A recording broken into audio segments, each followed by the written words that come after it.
68th BPSC pre के test में test number 3 हम डिस्कस कर रहे हैं।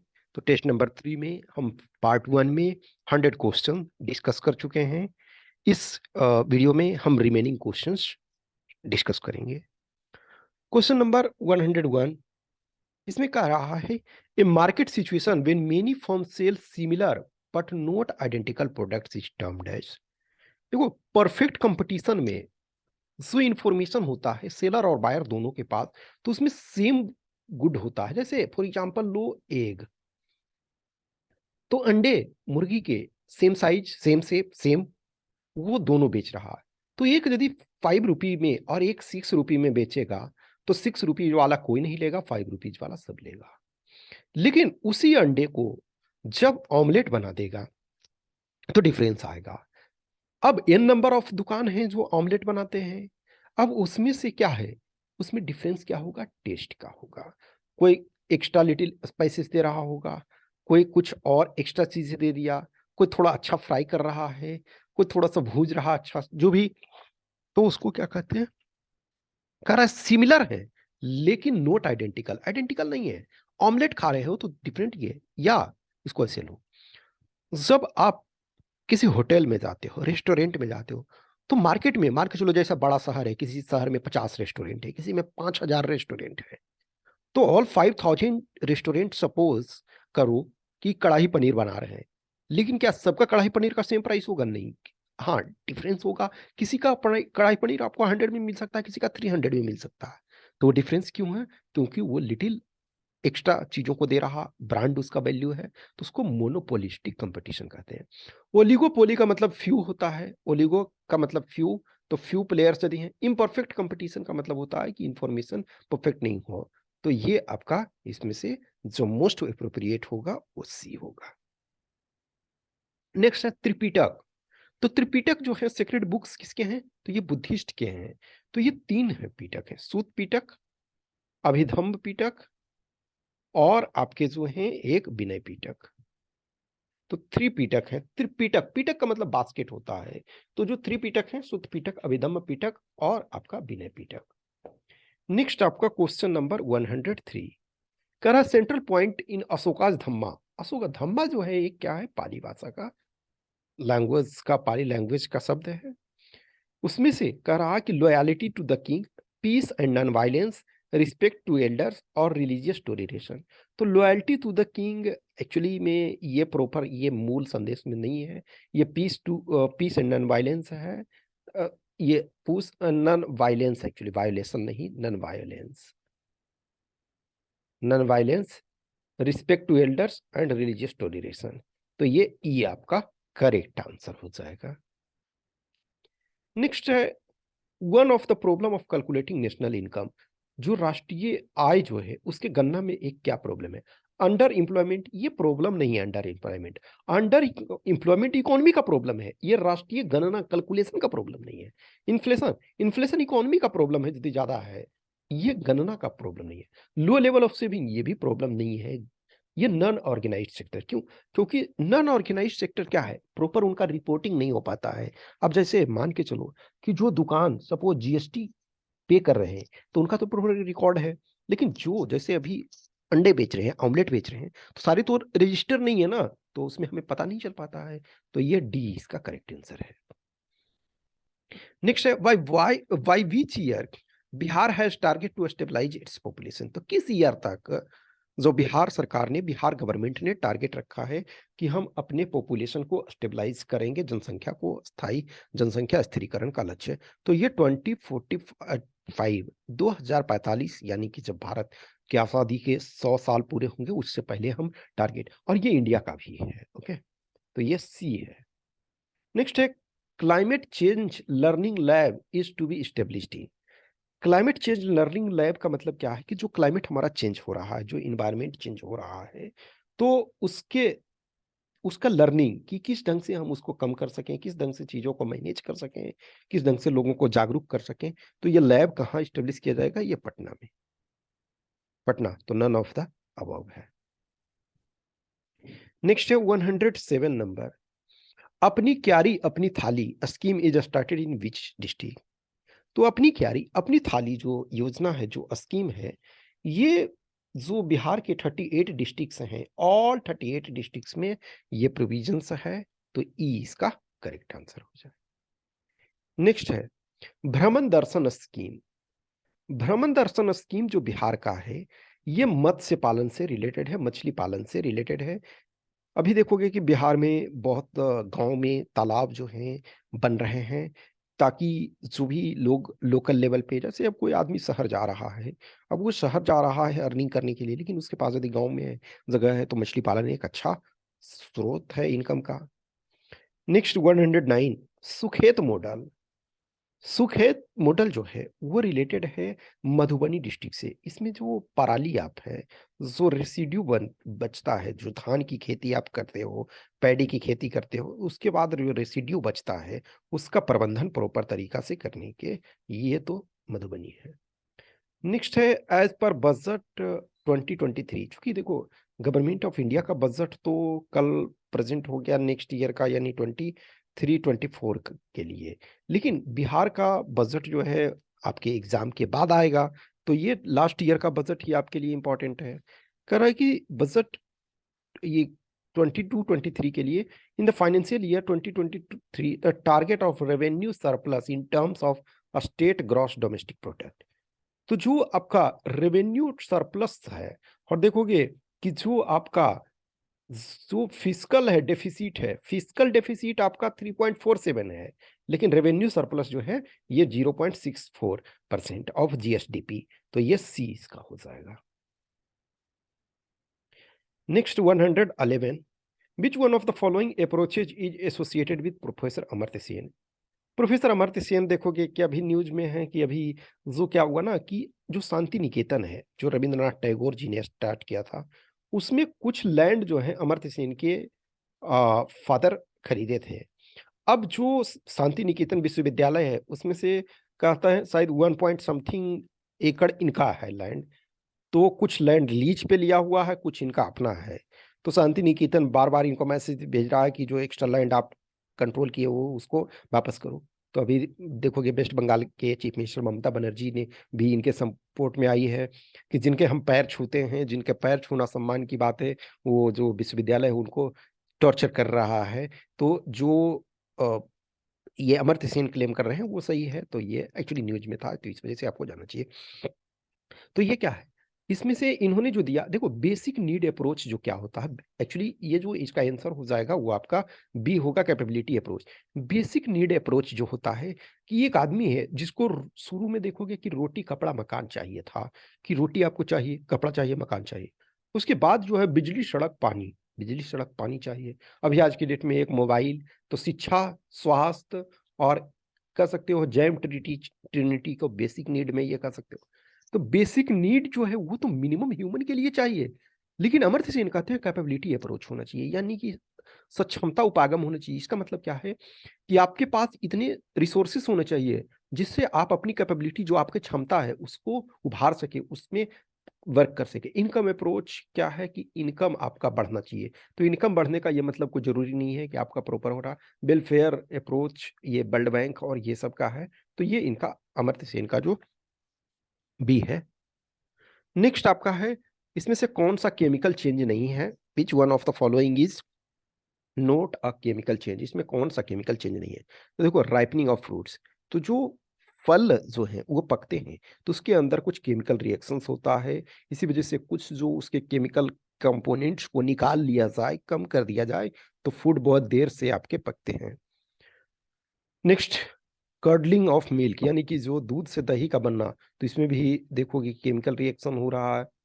डाइजेशन ऑफ फूड, ये भी आपका रिएक्शन हो रहा है। लेकिन फ्रीजिंग ऑफ वाटर ये सिर्फ फिजिकल चेंज है, ये सिर्फ अवस्था बदल रहा है, तो सी इसका करेक्ट आंसर हो जाएगा। Next 113 which state does not have panchayat system. किस जो स्टेट, कौन सा स्टेट है इसमें से जो दिया हुआ वहां पंचायत व्यवस्था नहीं है, तो मेघालय, नागालैंड और मिजोरम, तो ये आपका केरल में है, तो ये मोर देन वन हो जाएगा ई। नेक्स्ट है what is the objective of community development. Community development का ऑब्जेक्टिव क्या है, तो environment protection, harmonious life, economic development, build human capital, सब है ये, तो ई इसका करेक्ट आंसर हो जाएगा। Next question number 115 choose the correct statement regarding vibrant village programme, यानी कि जीवंत ग्राम कार्यक्रम। तो कुछ जो एरिया है, कुछ जो बॉर्डर एरिया है, उसका जो कंडीशन ऐसा है, फिजिकल कंडीशन ऐसा है जहां रहना लोगों के लिए मुश्किल होता है। तो उन एरिया में जो ये है कि it is for the development of border village on the northern border. तो नॉर्दर्न बॉर्डर में जो हमारा चाइना के साथ बॉर्डर लगता है, तो उन एरिया में बहुत सारे देखोगे कि जो लाइन ऑफ एक्चुअल कंट्रोल है, तो उस बॉर्डर में हमने विलेज बहुत कम थे, ऑलमोस्ट नहीं थे।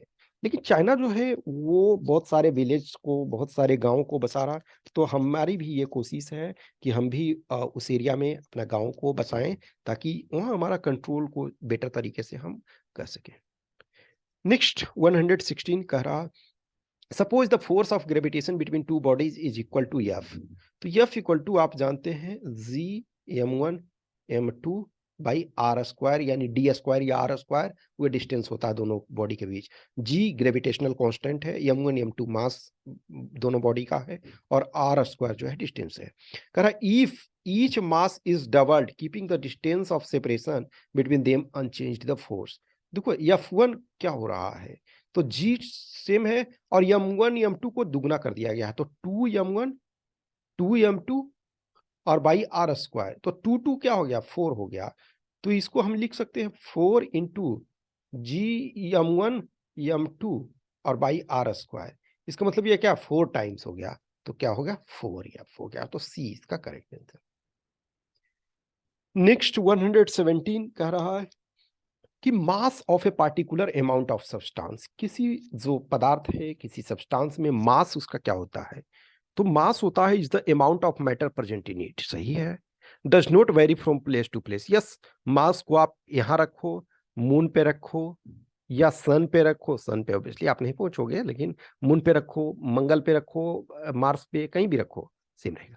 Change with changes in gravitational force, no, ये वेट चेंज होता है, weight equal to m into g. तो वेट चेंज होता है चूंकि जी चेंज के कारण। तो 3 गलत है, 1 और 2 सही है, तो बी इसका करेक्ट आंसर है। नेक्स्ट है SI unit of acceleration. Acceleration क्या होता है, जो त्वरण, यानी कि change of velocity, change of velocity. तो वेलोसिटी क्या होता है, मीटर प्रति सेकेंड, और मीटर प्रति सेकेंड को फिर चेंज करेंगे, तो मीटर प्रति सेकेंड, तो मीटर सेकेंड स्क्वायर या एम एस स्क्वायर निगेटिव में, ठीक है, तो मीटर पर सेकेंड स्क्वायर, तो बी इसका correct answer. Next 119 number, which organisation prepares the topographical map of India. जो टोपोग्राफिकल मैप का मतलब क्या है कि जहाँ कहाँ पहाड़ हैं, कहाँ नदियां हैं, कहाँ झील हैं, कहाँ झरने, तो ये जो मैप जो तैयार करता है, ये कौन तैयार करता है, तो सर्वे ऑफ इंडिया तैयार करता है, तो ये इसका सी हो जाएगा। नेक्स्ट का रहा water gas. Which one of the following is the water gas. Water gas जो यानी कि भाप अंगार गैस इसको कहते हैं, तो ये कौन सा है, तो mixture of carbon monoxide plus hydrogen, यानी H2 plus CO। H2 plus CO को ये कहते हैं कार्बन, ये आपका वाटर गैस यानी भाप अंगार गैस, तो ए इसका करेक्ट आंसर हो जाएगा। नेक्स्ट करा, who has been awarded with the Dada Saheb Phalke Indian television award in 2022 from Bihar. तो बिहार से ये कौन है ऐसे जिन्हें ये सम्मान दिया गया है, तो ये है दीप श्रेष्ठा। ओके, तो दीप श्रेष्ठा, तो डी इसका करेक्ट आंसर है। नेक्स्ट आपका जो है 122 द ऑपरेशन प्रहार। तो ऑपरेशन प्रहार बिहार में किससे संबंधित है, लिक्कर बैन। अल्कोहल जानते हो एक बहुत बड़ा सरदर्द बना हुआ है, अभी जो अपने प्रशांत किशोर जो हैं, ओके पीके, तो उन्होंने भी कहा कि जो एक्चुअली लिक्कर बैन जो है, शराबबंदी जो है, वो दुनिया के किसी भी पार्ट में सक्सेस नहीं हुआ है। और जो इसमें से जिनको एक तरह से पीने का मतलब ऐसा नहीं है कि उस पर कंट्रोल होना चाहिए, उस पर प्रॉपर ऑर्गेनाइज्ड वे में कंट्रोलिंग चाहिए, लेकिन आप इस ढंग से अब जो प्रॉब्लम्स हैं वो उसके चलते देखो, ये बहुत सारी गिरफ्तारियां वगैरह भी, इससे हम क्वेश्चन भी दिए थे कि सबसे ज्यादा गिरफ्तारियां जो है पटना में हुई है, और सबसे ज्यादा जो लिकर सीज भी हुआ है बिहार में ही, या पटना में ही हुआ। Next 123, deserts, fertile plains and moderately forested mountains are the characteristic feature of which of the following regions of India। कह रहा है कि डेजर्ट भी है, फर्टाइल प्लेन भी है, और मॉडरेटली फॉरेस्टेड माउंटेन्स है, ये किस एरिया में। तो देखो डेजर्ट जो है, कोरोमंडल कोस्ट जो है ईस्टर्न कोस्ट को कहते हैं, तो हाँ ईस्टर्न कोस्ट में डेजर्ट तो नहीं है, तो ये हट गया। North eastern frontier, north eastern frontier में जो है वो आपके डेजर्ट नहीं है। अब देखो नॉर्थ वेस्टर्न इंडिया और south western border along Arabian Sea, तो इसमें भी डेजर्ट नहीं, डेजर्ट डेजर्ट आपका कहाँ है, इस एरिया में है, तो डी इसका करेक्ट आंसर हो जाएगा। नेक्स्ट है 124, किसमें कह रहा है कि विच one of the following pair of the schedule in the constitution of India and it's content is not correctly match. इसमें से कह रहा है शेड्यूल जो अनुसूची है और उससे दिया हुआ विषय में कौन सा सही नहीं। तो 8वीं अनुसूची में आप जानते हो लैंग्वेज है, 22 लैंग्वेज हैं। इनिशियली जो है 14 लैंग्वेज थे, फिर 21st कॉन्स्टिट्यूशनल अमेंडमेंट एक्ट के साथ आपका सिंधी ऐड हुआ, फिर आपका 71st अमेंडमेंट एक्ट के तहत 3 ऐड हुआ, फिर 92 के तहत जो है वो 4 लैंग्वेज ऐड हुआ, तो 22 हो गया। तो ये फर्स्ट आपका सही है। सेकेंड शेड्यूल जो है forms of oath and affirmation, नहीं, ये जो है ये थर्ड शेड्यूल में है। सेकेंड शेड्यूल में जो है सैलरी है, इमोल्यूमेंट है, और डिफरेंट पे पर्क्स वगैरह हैं वो हैं, तो ये बी आपका गलत हो गया। तो ये fourth schedule allocation of seats to the council of states यानी राज्यसभा सही है। 10th schedule provision of as to disqualification on the ground of defection, तो ये बी आपका गलत हो गया। नेक्स्ट 125 नंबर, तो 125 ये आपका कहता है कि which of the following is are features of Nehru Mahalanobis model of developmental strategy. तो नेहरू महालनोबिस मॉडल जो है वो एक तरह से मेनली सेकेंड 5 ईयर प्लान में इंप्लीमेंट प्रॉपर किया गया। तो development of capital goods industry, यह सही है, भारी उद्योगों पर बढ़ावा दिया गया कि हम जो बेसिक इंडस्ट्री हैं उसको लगाएं ताकि हमारे यहाँ जो है मशीनरी प्लांट्स वगैरह हम खुद बना सकें। Major involvement of the state in the economy, yes ये भी था। इंडस्ट्रियल डीरेगुलेशन, नहीं इंडस्ट्रियल डीरेगुलेशन देखो 1980 के बाद, इनफैक्ट देखो इस ड्यूरेशन में इंदिरा गांधी ने बैंकों का इवन नेशनलाइजेशन कर दिया, तो सारी इंश्योरेंस कंपनी को सारे को आपने नेशनलाइजेशन, तो ये डीरेगुलेशन तो 1980 के बाद और 1991 के में प्रॉपर तरीका से ये जोड़ दिया गया, तो ये नहीं होगा। Enhancing the scope and importance of public sector, yes ये सही है, तो ए बी डी सही है, तो ये इसमें नन ऑफ द अबव और मोर देन, तो ये more than one of the above हो जाएगा। 126 नंबर का रहा, which of the following statements relating to election of as the president of India is are correct। तो इलेक्शन प्रेसिडेंट ऑफ इंडिया के संबंध में कह रहा है कि उससे संबंधित कौन सा सही है। कह रहा है a person above the age of 35 years is eligible for election as the president of India. Yes, जो 35 ईयर्स, उसमें और कंडीशन है, ऐसा नहीं है कि सिर्फ आप 35 ईयर्स के हो गए तो आप, और उसमें कंडीशंस हैं, तो फर्स्ट सही है स्टेटमेंट। सेकंड स्टेटमेंट का रहा the president of India is eligible for री election for more than one term, yes सही है, राजेंद्र प्रसाद रह चुके हैं। A person is not eligible for election of the president of India if the person holds an office of profit, yes ये भी सही।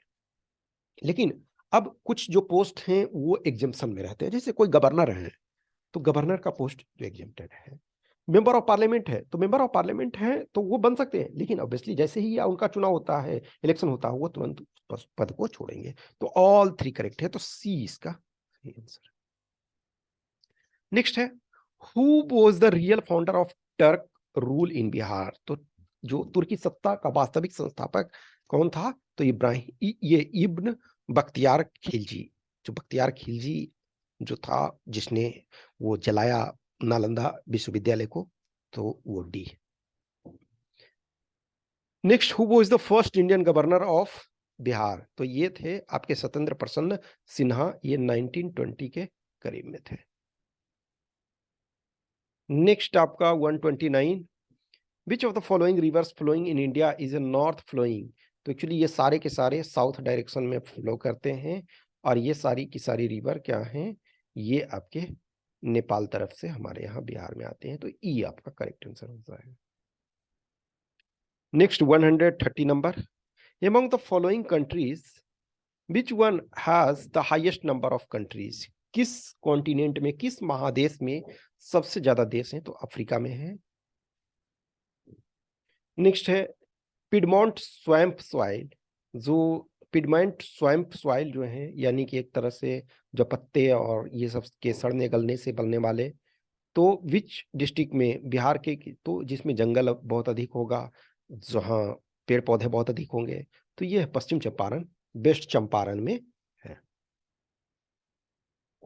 Next है 132।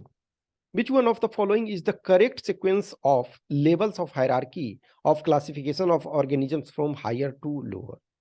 तो हायर टू लोअर में जो होता है, सबसे पहले फाइलम होता है, फिर क्लास होता है, फिर ऑर्डर होता है, फिर फैमिली होता है, फिर जीनस होता है। तो ए इसका करेक्ट आंसर है। नेक्स्ट 133। 133 में कह रहा, the minimum length of a plane mirror to see your full length image. कोई भी जो प्लेन मिरर है उसमें आपको अपना फुल इमेज देखने के लिए आपके हाइट का हाफ ऑफ योर हाइट होना चाहिए। Next, which one of the following is the driest desert in the world? Driest desert का मतलब है कि वहां जो बारिश होता है वो बहुत कम होता है, नेग्लिजिबल होता है, समटाइम मल्टीपल ईयर्स तक कोई बारिश नहीं होता है। तो ये है आटाकामा, आटाकामा डेजर्ट। नेक्स्ट है 135 number. In which one of the following places headquarter of a railway zone is located? तो हेडक्वार्टर क्या है? हाजीपुर। हाजीपुर क्या है? जो आपका ईस्ट सेंट्रल, पहले ईस्टर्न था, तो ईस्टर्न वाला को ही ब्रेक करके ईस्ट सेंट्रल यानी पूर्व मध्य का हाजीपुर बना दिया गया है। नेक्स्ट कह रहा, विच one of the following is not a coastal depositional feature? तो ये टोम्बोलो, सैंडबार और स्पीट, ये जो हैं डिपोजिशनल फीचर हैं, और ये जो स्टैक है इरोजनल फीचर है। ओके, इरोजन होकर के, कटाव होकर के ये बनता है। तो सी इसका आंसर हो गया।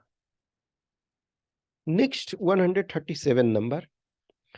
Who among the following leaders from Bihar appeared before the Hammond Commission at Ranchi to demand voting rights for the Dalits? तो धीरे धीरे अंग्रेज जो थे वो कुछ कुछ लिमिटेड लोगों को फ्रेंचाइजी वोटिंग का अधिकार दिए। इनफैक्ट जब देश आजाद हुआ, जब प्रथम आम चुनाव हुआ 1951-52 में, 1951-52 में, तो सभी लोगों को irrespective of their education level, property, caste, male female, सब चीज को छोड़ करके सबको जो है दिया गया। तो ये हेमंड कमीशन के पास जो गए थे बाबू जगजीवन राम जी गए थे। तो बी इसका करेक्ट आंसर है। Next 138 number. Who among the following did not represent the militant nationalist school of thought in India? देखो दो थे, एक गरम दल और नरम दल, एक तरह से कह सकते हो, यानी एक्सट्रीमिस्ट और जो मॉडरेट्स।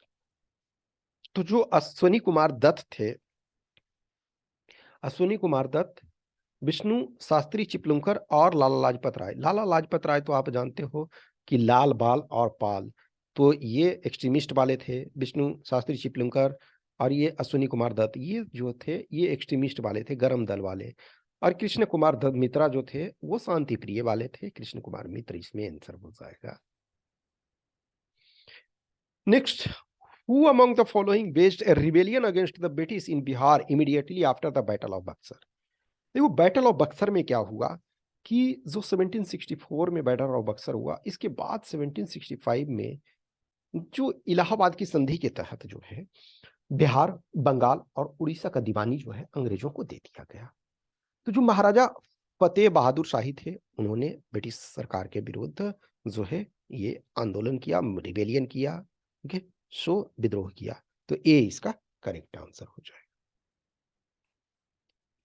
नेक्स्ट 140, ये लास्ट क्वेश्चन जीएस का, उसके बाद आपके मैथ्स वाले क्वांट वाले क्वेश्चंस आएंगे। तो ये है, who among the following 7 martyrs of Patna during quit India movement was a student of B N college? B N college का मतलब बिहार नेशनल कॉलेज। तो ये इसमें से 7 में से बिहार नेशनल कॉलेज के जो थे ये जगतपति कुमार जो थे, जगतपति कुमार, ये B N college, Bihar national college के स्टूडेंट थे। अब नेक्स्ट जो 10 क्वेश्चन है वो आपके मैथ्स एप्टीट्यूड वाले हैं।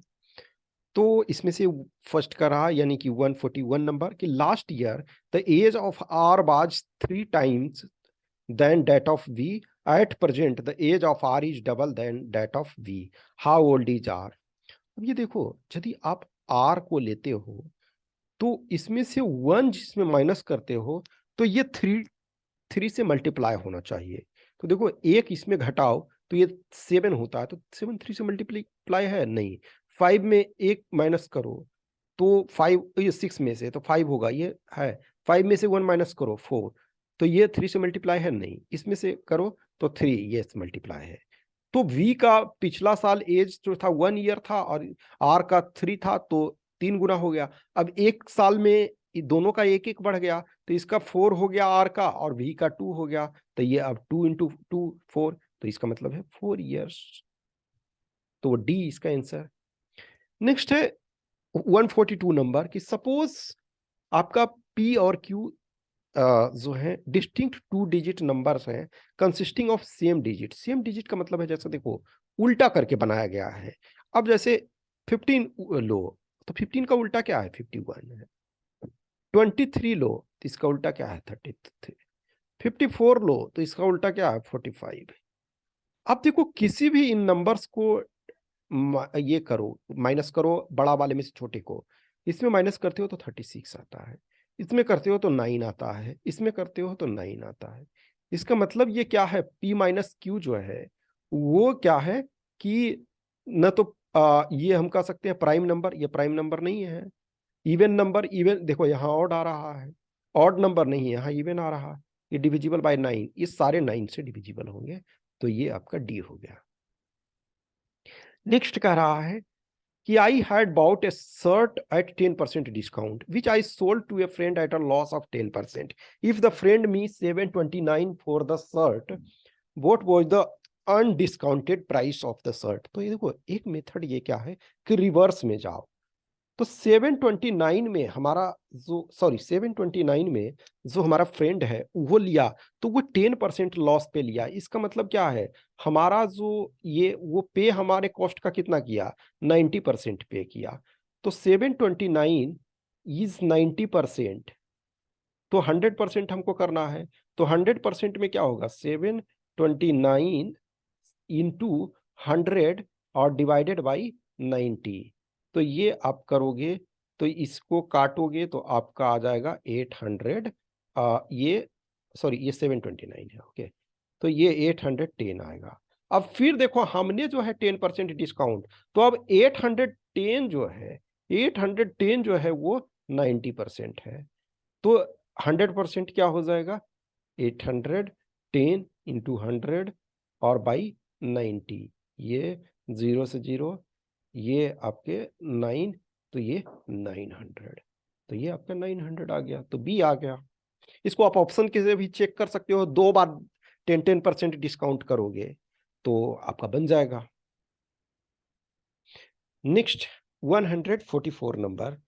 तो 144 में ये कह रहा है कि if a shopkeeper sells an item A at 20% profit and B at 25% profit, then the total profit made is 120.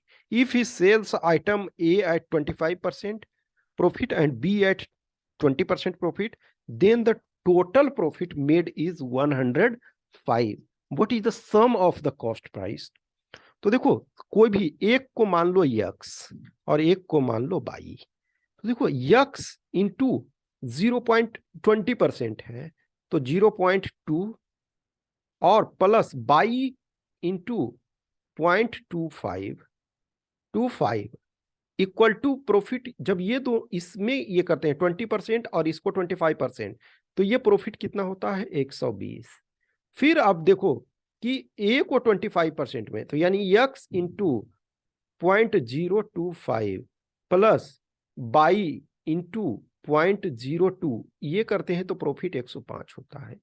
अब हम देखो जीरो यहां से हटाने की कोशिश करें, तो इसको दोनों को 10 से मल्टीप्लाई कर दो। तो 10 से मल्टीप्लाई करोगे तो ये इसको, चूंकि यहाँ आप 25 रख रहे हो तो यहाँ 20 रखो, तो ये आपका इजी होगा।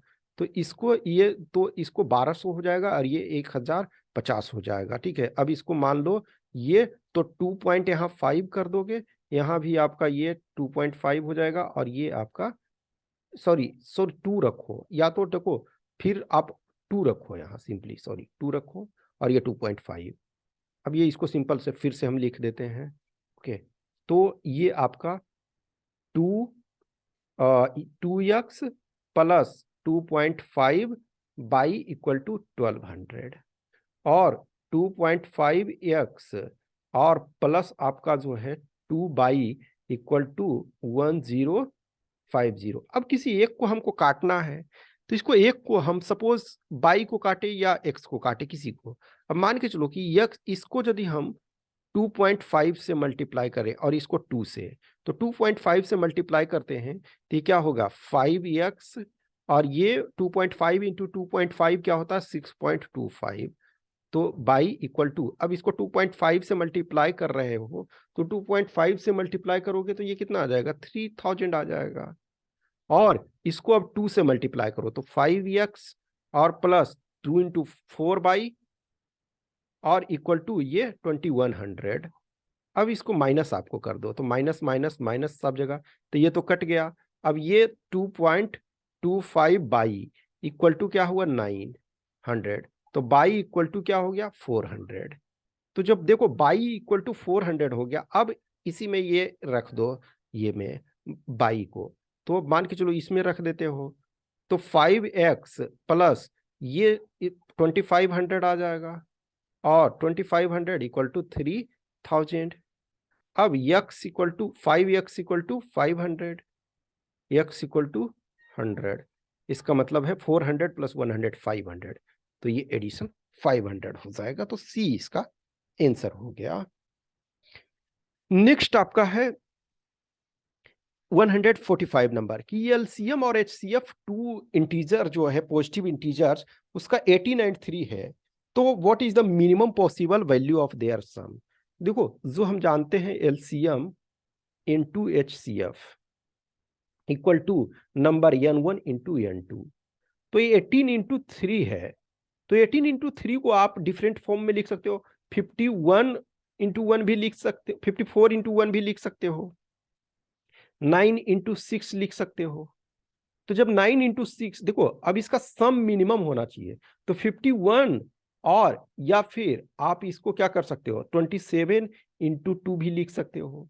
तो देखो 51 और प्लस 1 जोड़ोगे तो 55 हो जाएगा, इसको जोड़ोगे तो 29 हो जाएगा, इसको जोड़ोगे तो 15 आएगा, तो 15 आपका इसमें लोएस्ट आ जाएगा, तो बी इसका करेक्ट आंसर हो जाएगा। नेक्स्ट 146 नंबर करा, if the radius of the new spherical container is double the radius of the old spherical container then the ratio of the volume of new container. तो देखो volume जो container का suppose कोई भी ये हो किसी टाइप का ये स्फेरिकल हो, तो उसमें क्या होगा 4/3 पाई आर क्यूब होता है। तो ये छोटा हो या बड़ा हो किसी टाइप का हो उसमें ये होगा।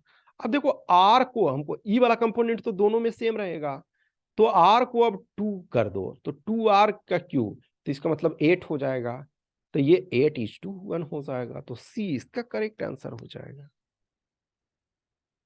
नेक्स्ट 147 नंबर, 147 में कह रहा कि circumference of a circle is 2 पाई, तो ये सर्किल है उसका सरकमफेरेंस क्या होता है 2 पाई आर होता है, तो 2 पाई आर इक्वल टू 2 दिया हुआ है, तो यानी कि सॉरी 2 पाई दिया हुआ है, तो 2 पाई कट जाएगा, आर इक्वल टू क्या हो जाएगा 1 हो गया।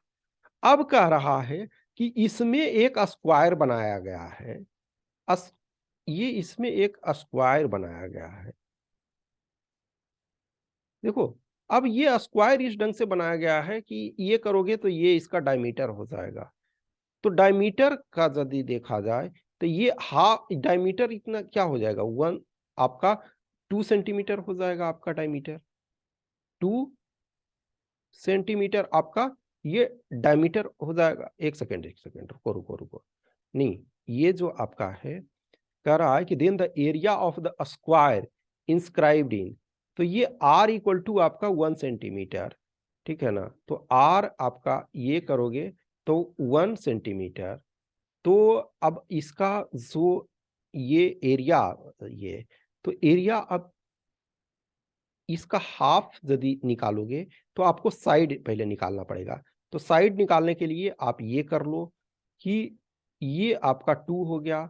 अब ई वाला पार्ट निकालना है, तो ई वाला जो आपका एक तरह से साइड जो हो जाएगा वो आपका √2 हो जाएगा। तो √2 इंटू √2, तो ये 2 स्क्वायर सेंटीमीटर।